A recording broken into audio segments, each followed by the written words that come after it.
So I have an idea of how I want to use Fire Opal, which is this beautiful shimmery glitter, not glitter, metallic watercolor paint by MAB Watercolors. And I'm going to incorporate this into a flower in that beautiful, stunning watercolor feel.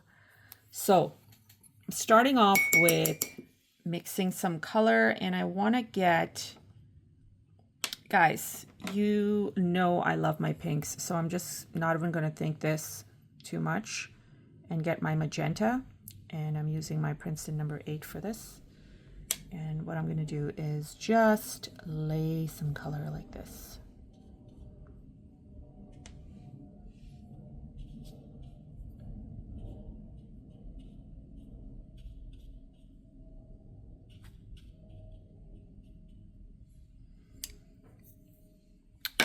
And I added some water on this already to activate that. And now I'm going to drop some of this in within the pink. And let's just see what that looks like.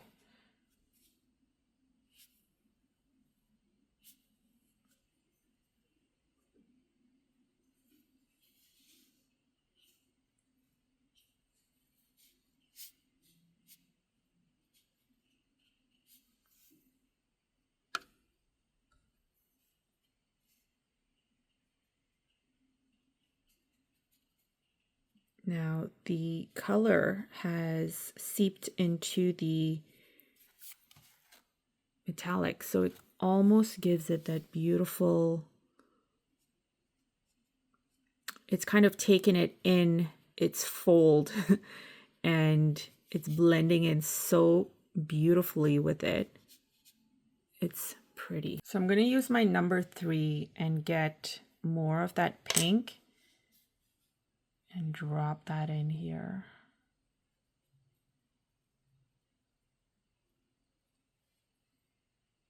Oh, beautiful. Obviously, I'm dropping this in while it is still damp. You guys know I love my wet on wet watercolor and just using that one color with a little bit of glitter to get some stunning results.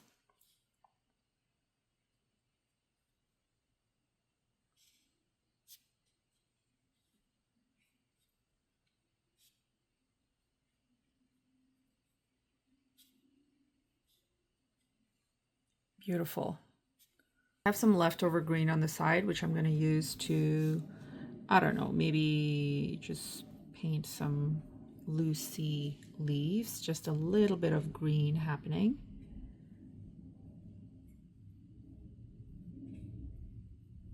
I love that little transition and flow of color into the green. This is what makes watercolors so therapeutic and fun. Once you get that grasp of how it works, there's really no going back to anything else. It's such a great medium to relax and unwind. Okay, so that's just a little bit of green that I wanted to add in. I'm going to add a little bit of this. I want to see if I do some of the opal and add some flowers right off to the side.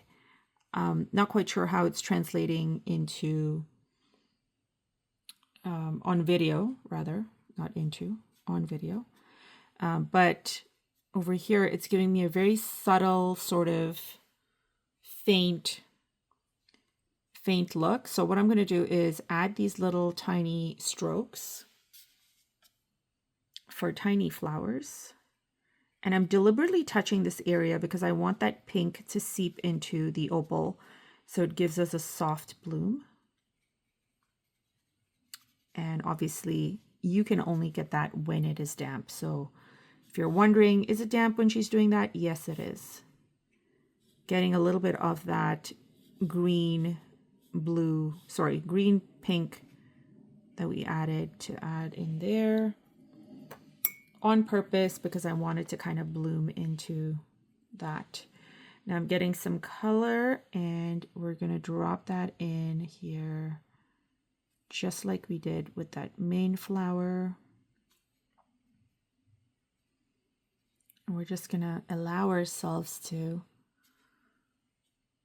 be swept away with the beauty of watching the colors just bloom. Now, there's a lot of pink happening, so you're likely seeing like a clash of color going on here. So I would actually even introduce a little bit of indigo mixed in with some of this pink to get more of a purple hue, and drop that in. Maybe have these stand out just a little bit more in comparison to this one here. And then mixing my leftover with some of the green that we have, and just kind of adding loose strokes.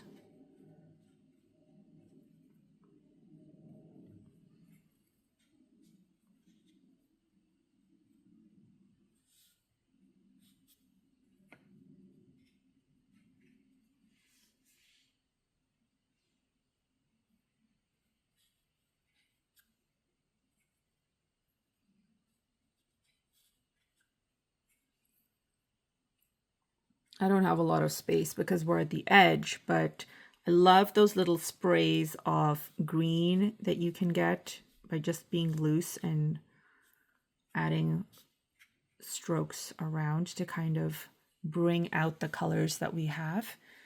I think it's pretty. It's very romantic because it's like, it's a light tone and you've got that nice spray happening. It's in between abstract and not quite very realistic. So that's what really adds to the whole appeal. Dropping in some darker tones in here.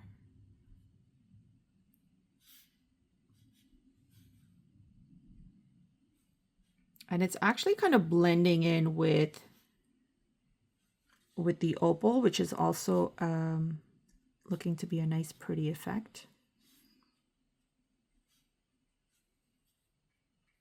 This is the part of watercolor, again, like I've mentioned, watching the colors seep and bloom into one another and just give you those beautiful, stunning blossoms is where you find your zen. At least that is it for me.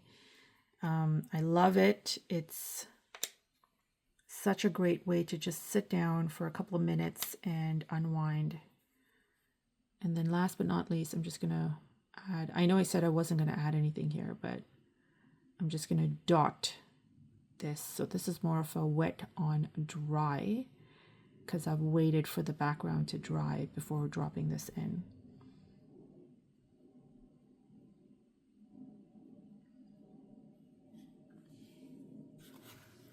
And then here we go. So you can see the very subtle glisten and shine. Look at that over there. And you can see the beautiful blooms that we've got with the watercolor. So much happening in here. Such great, interesting results. And this is literally me just sitting down for a couple of minutes to play around because I was inspired by this right here called Fire Opal. So that's it. Hope you guys enjoyed this. Let me know in the comments what you thought. Did you learn anything from this? Did you like the colors?